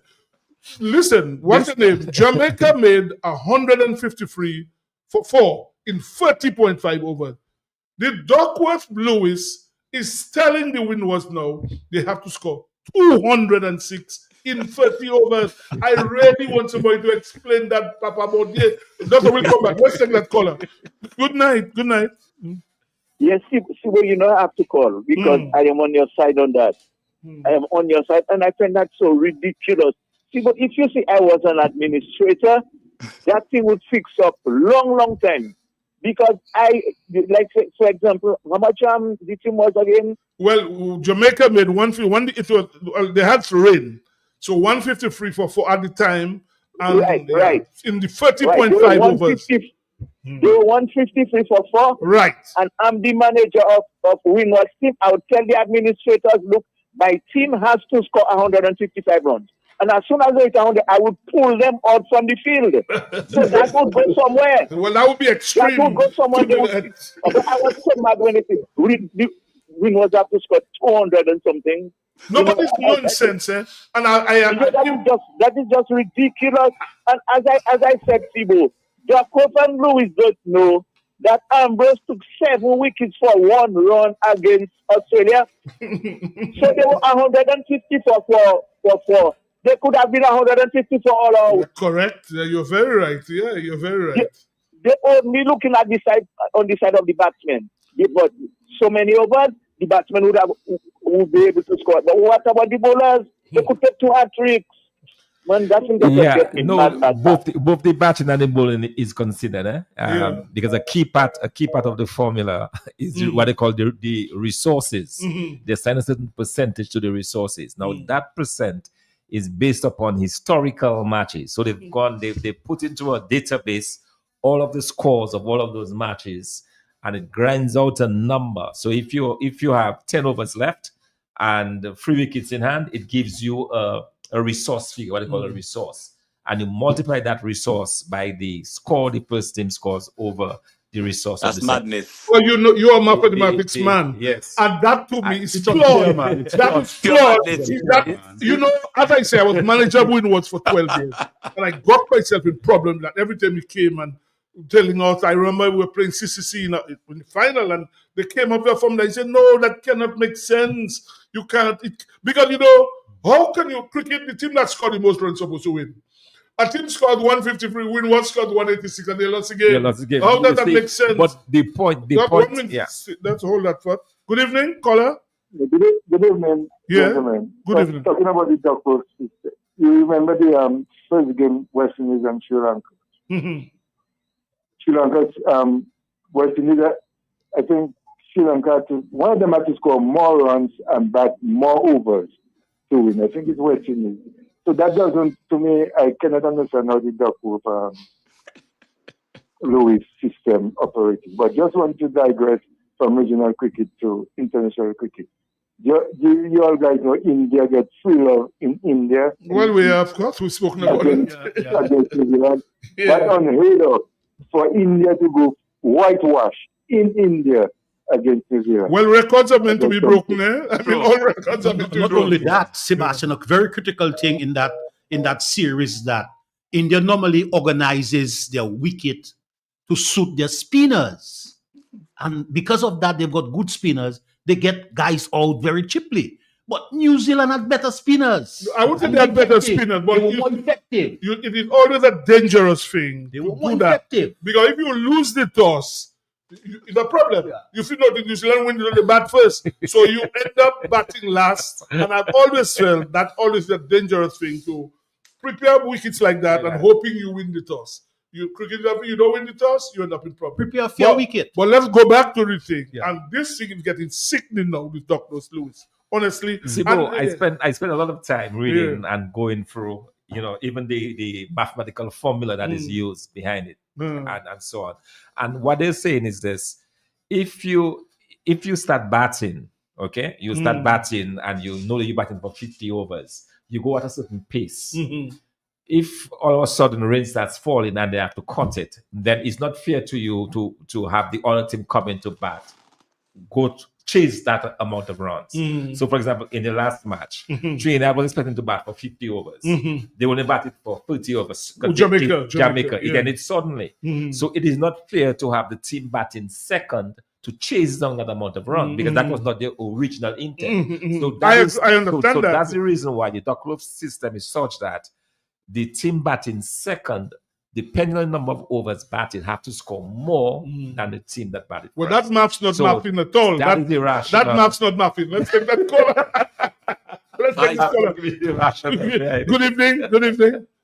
Hello? Sibo, one of the new Indian coaches, I can't remember which one, said his emphasis is going to be on teaching Indian batsmen how to play spin again. Because he said Indian batsmen have forgotten, they have forgotten how to play spin. And you know what is India's problem right now? Since the birth of Kohli's daughter, he has not been scoring runs. Remember he played the first match in Australia and he went back to see the birth of his daughter. Since that, Kohli has not been scoring runs. The big guns in India are not scoring runs. Well, they're not playing. The thing is that, listen, caller, Rohit Sharma and Virat Kohli haven't played a Ranji Trophy match in India in more than 5 years. They haven't played. So that's it. The cricket, no matter how good, you have to play cricket. So if you're not playing into your domestic cricket, that will happen. They haven't played in more than 5 years. Neither of them. Yes, right. So I was saying the big guns, Rahul, Kohli, Sharma, they're not scoring runs. They are totally dependent on the young boys, what's his name, Gill and Jaswal and Pant. Well, Pant is still young, and Pant. So it is those three guys they're depending on, not even the all-rounders, Ashwin and the Jaja. Now and then, they would contribute. So that is India's problem right now. Well, they have 13 days now, and if the first test starts in 13 days against Australia, they have a 5-test series. We start in Perth on the 21st of November. So and Sharma won't be going. Sharma won't be going. No, for the first test. For the first test, he will opt for the first test. He missed the first test. Right. Sebastian. Yeah. Yes, Lobby. Yes, something I have there. I don't know if you heard about that. Ponting all-time 11. And it's interesting. Let me read it for you. I had to laugh. Number 1, Sachin Tendulkar. Number 2, Rohan Kanai. 3, Viv Richard. 4, Brian Lara. 5, Shane Warne. 6, Mooley. 7, Adam Gilchrist. 8, Jacques Kallis. 9, Wasim Akram. 10, Glenn McGrath. And 11, Malcolm Marshall. Well, let's not him say that because he's from Australia, and Australia would hang him for forgetting Don Bradman. Anyway, let's move on. Australia would hang him for forgetting, but let's go back to original cricket because Don Bradman and Australia leaving out Don Bradman when he left, they would hang him. Anyway, let's go back. But the regional cricket, my major concern is the timing and coordination. You're now having a regional ODI competition. At the same time, you've got West Indies playing internationally against England. Shouldn't be a situation where all the test players are playing in the regional ODI, and out of that you get a team to go and play in international cricket? Yeah, well, that's how it should be, but it's not like that. And I don't understand it. In fact, as I said, the first test against Bangladesh will be played at the same time of the final of this competition. So let's say it's on TV, both matches on TV, and you're at your home, West Indies playing, and then probably Trinidad playing whoever in the final. I mean, I don't know, it's a joke. But going back to the Windwards, I'm still a bit concerned about Afanas in the opening batting. The sources tell me that it was discussed with him, and he didn't mind doing it. I still have a problem with that. Wow. It was discussed with him. The only one, the first match he batted 5 balls. He scored 6. He scored 8. 8. He only scored 4 in that match. He probably batted a couple balls again. So I don't know. I mean, I'll always say it, there's a big difference between batting number 1 and batting number 4. I batted number 1 almost all my life. It's a completely different thing. And particularly when you're not scoring runs.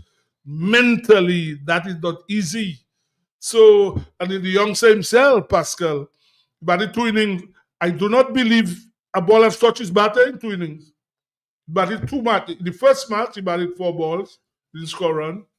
Yesterday, he only batted 4 balls. He didn't until he got bowled. So, it's a struggle for the Windwards. Kavem himself not helping. He himself not helping. You know, he got out the first 2 matches the same way at Square hooking the same way. And this guy is not scoring runs. They need to make runs. What I was a bit surprised, though, Tyson helped them win the first match. And he got dropped yesterday. The man who replaced him, Martin, his first 3 overs, he had about 5 no balls. Darius Martin. But I don't understand why Tyson was dropped. Well, what I found out, he said that they don't think he's fully fit and he's not really extending himself. That is what I've been hearing. He's not really exerting himself because they feel he probably has carried an injury. That's what. Sibo, something else. I'm worried about. Good look. Yes. As you said about the 2 Dominicans, Kavem and Afanas, we have to be careful. The Dominicans start making noise. You see guys that scoring runs. I am my concern that you have a tournament, you have to score runs. You see Cathy score brilliant 128. He's scoring runs. So if these guys don't start bucking up, guys are scoring runs, and when they get dropped, we must not start making noise. They have to. People put pressure on them. You have to start scoring runs. Yeah, you're right, Lobby. You're right. You have to start. And secondly, Sebastian, do not forget, we have to talk about this bad behavior of Alzheimer's. Yeah, we're coming to that. I also wanted to ask you, when last did we see our numbers 1 to 4 all get centuries within a short space of time? All the 4 openers have got it. I mean, the numbers 1 to 4. But you know, there's somebody pushing them. Justin Graves have made 3 centuries in first 3 innings, just over 50. Yeah? In fact, it's got 474 and 27. 401 runs in 4 innings, averaging 200 and something. So that's a guy that's breaking down the door. Eh? And I was unfortunate, to be fair. When he went to Australia, he didn't do all that badly.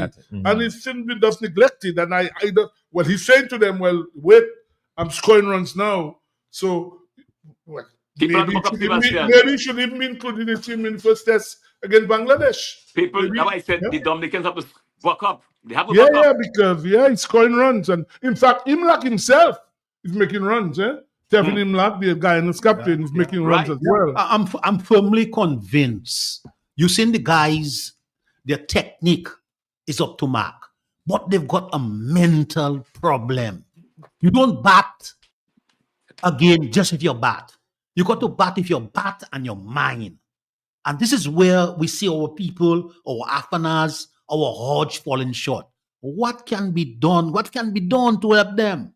The Dominica Cricket Association, the Windward Islands Cricket Association. There was a time when West Indies went for a bad patch, and they brought a psychologist from Barbados. What's the guy named, Sibo?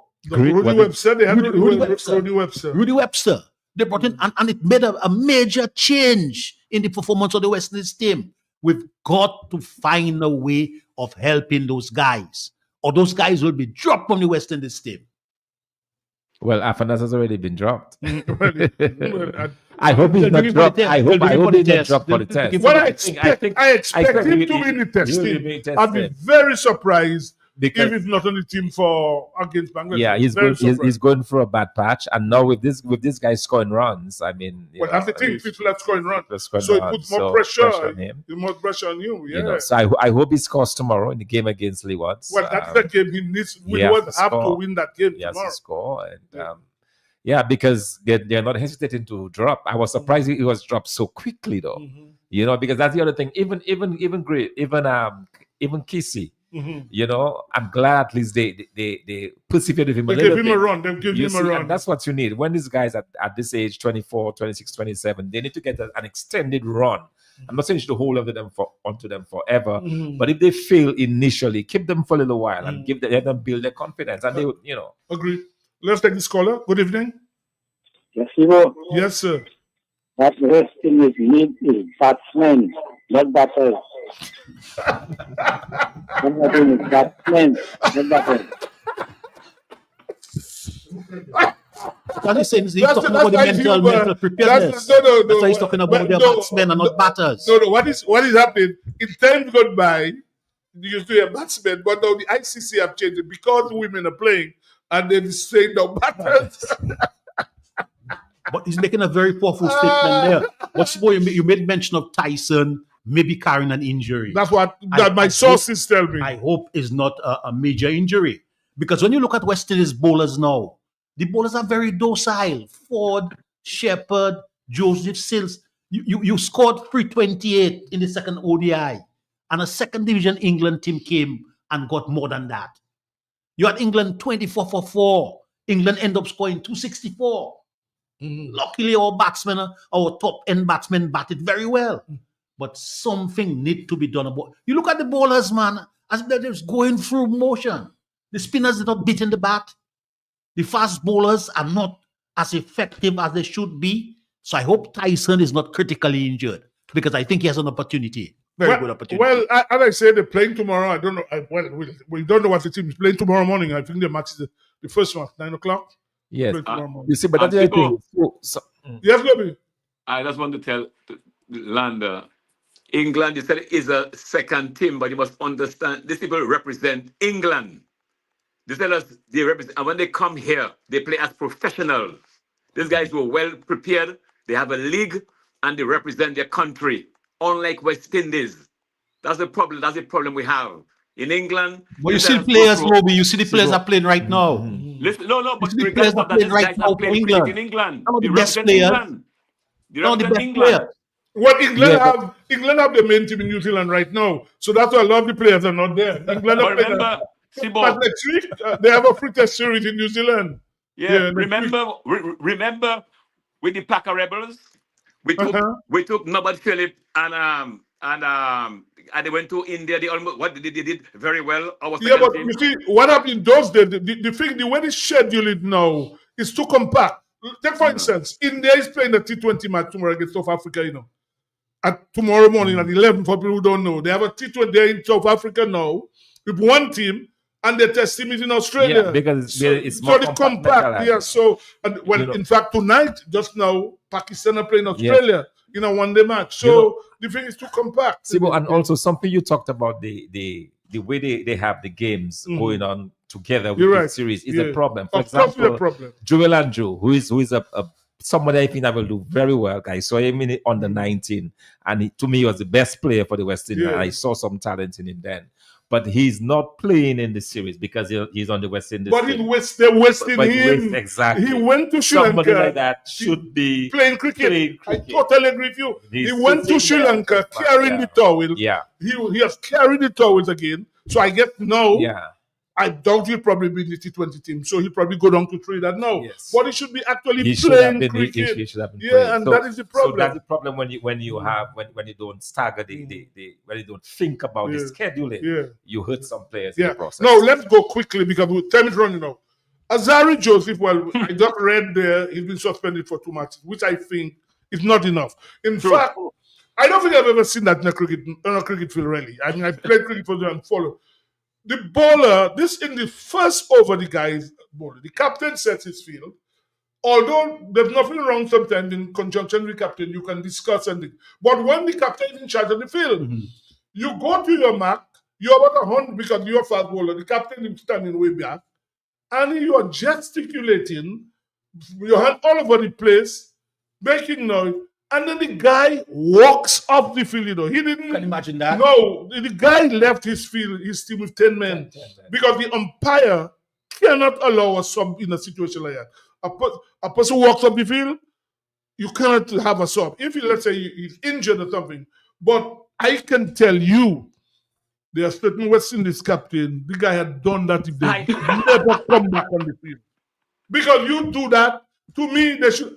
I am the captain, I'm playing with 10 men. You ain't coming back on the field. Stay up there. Because I mean that's shocking. In an international match, a player does something. I mean, the vice captain of the team, man, this is crazy. I've never seen something like that. And if you see his body language when he came back onto the field. Yeah, exactly. In fact, he came back after 5, he went off the field again, But that time he must have said they allowed a sub. But to walk off the field of play in an international match because you disagree, man, that is. And what I was surprised when I heard Darren saying, the coach, that it's unacceptable and we'll have a chat. What chat? Chat? Somebody got something like that. No, man, joke you make it, man. I mean, Sibo, I want to comment on that, Sibo. 1 minute, just a couple. Hold on, there'll be a couple calls. Good evening. Good evening. Yes. Don't listen to your radio. Okay. The reason why, when I watch the game, the reason why I believe Arsenal is not scoring is he bats too much in his shell. He doesn't go. He's a stroke maker, and as though he's playing with too much precaution, and he does not put the balls where they're supposed to go. That is when I'm watching the game.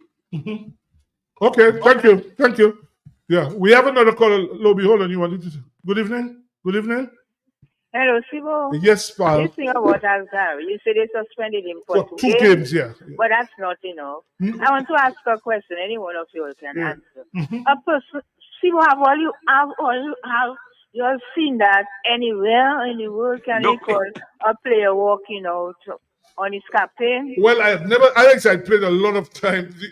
I don't understand that. There was only one instance I know.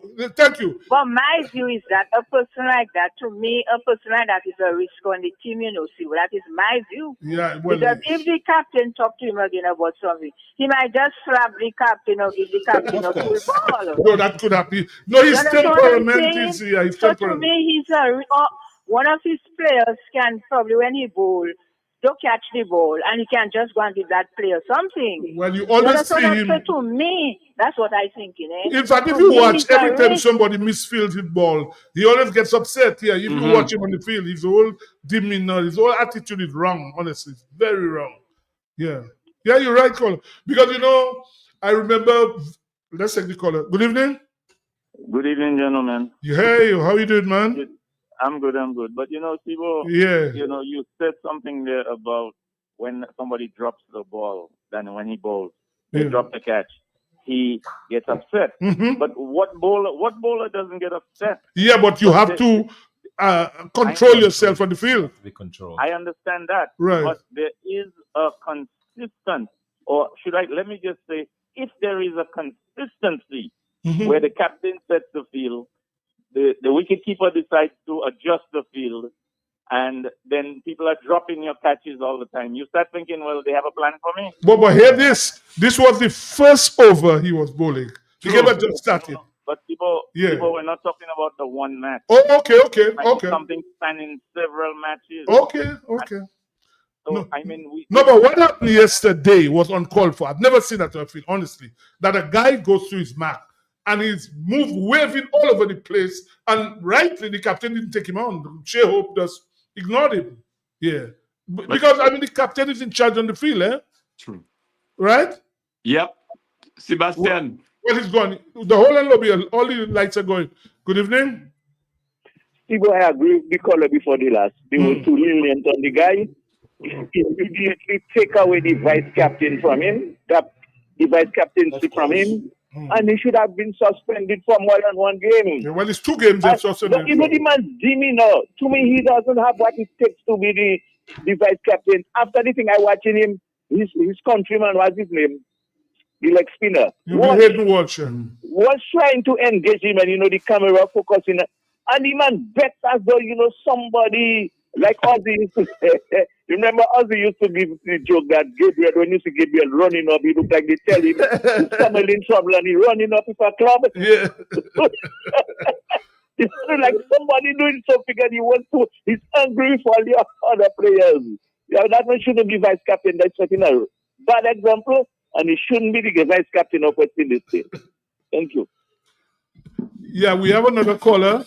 All the lines are going. Yes, good evening. Yeah, good evening. I think he should be disciplined because continue that he's going to continue. And the more that he's doing it, you never know as one quality.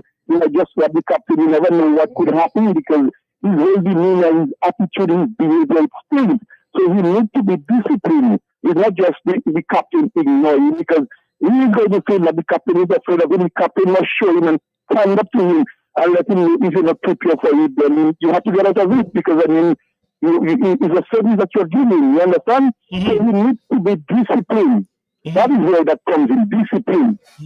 To me, it's more than discipline. I think he just needs some counseling. Exactly. He probably needs some help. I mean, that's how I say it. Yeah. He did not even celebrate it. Yeah. So, you're right. Yeah. He got a wicket that nothing happened. He did not celebrate with his captain. Yeah. Good evening. Hold on, lobby. All the lights go in the lobby. Just hold on. Good evening. 4 minutes remaining. Yeah. I know one cricket nation or country. He would get more than 2 match ban. If it was cricket Australia, trust me, they resting him for a long time. Well, yeah. But you need to discipline him, because if you let that be a standard, other person's going to follow him, especially as vice captain. Yeah. Good evening, caller. Good evening, Sibo, and your panel. Yes. Sibo, I'm not calling in defense of Azari. But if we follow in West Indies cricket over the past time, I have realized Azari is one of the most unlucky bowler on the West Indies team. They always misfield his ball. They always drop his catches. Whenever he has the captain to position some of the fieldsmen, the captain doesn't. And he always find the ball going there for a catch or something. So I believe he got frustrated over all those things there and caused him to react. As one of what you said, he maybe needs some counsel, man. He needs some help. Yeah, he needs some help. I agree, but the way people beat him on Azari, but let's just look at the whole thing, not just yesterday, but all before that. Many times I've seen Azari talk to the captain and to me, what he says, the captain doesn't do it, and then he was proven right. Many times they drop Azari cuts. And Azari is one of the most prolific fieldsmen on the West Indies team. He hardly drop a cut. He always well fielded. So I believe he got frustrated. I believe he frustration. Thank you. Yeah, Sibo, earlier we gave some information at the very. I realized we almost ended. Yeah. Let me just give this information. Somebody was kind enough to send a clarification for me about the killings of the police in Portsmouth. Okay. They said that there were 2 police officers who were killed in Portsmouth. Anatole was killed or assumed to have killed Corporal Thomas. Okay, and Baines Bontiff was the person who was charged for the killing of Inspector Thomas. So 2 Thomases were killed in Portsmouth. Okay. Corporal Thomas and Inspector Thomas. Now, Anatole was found guilty and executed for the murder of Corporal Thomas, but Baines Bontiff was found not guilty. And it is the Inspector Thomas who is the father of Monsignor Thomas and the father of, help me out there, from National Bank. Julius Cobbett? Julius Cobbett. Yeah. In fact, Cobbett does send up and say, he can't believe Kamala. Good night, Julius, by the way. Kamala Harris lost. He says, stunned Julius Cobbett. He does say the text. Well, guys, Lobby, we've come to the end of the next week. We'll discuss that further. We're still playing Saturday, 1st to 4 o'clock. Sunday, the 2nd to 24 o'clock. India playing Australia, South Africa tomorrow, 11 o'clock. There is Pakistan playing Australia in 11 o'clock. The Windwards are playing tomorrow, Leeward Islands at 9 o'clock. So there's a lot of sport all around the place. And there's a big football in England. Chelsea and Arsenal are playing Sunday morning, Lobby. I know. Yeah, they're playing Sunday morning, Chelsea and Arsenal. So We have the La Liga, you have all of cricket. Yeah, so all the lights are going. Callers, we can't take any more calls. We've come to the end of the program. It's 8 o'clock. There's another program after. So on behalf of Thompson Song, Dr. Thompson Fontaine, Emmanuel Loblack, Ronald Lander, I'm here on the console. Let me say good night to everybody. We'll be back next week, God willing. Good night.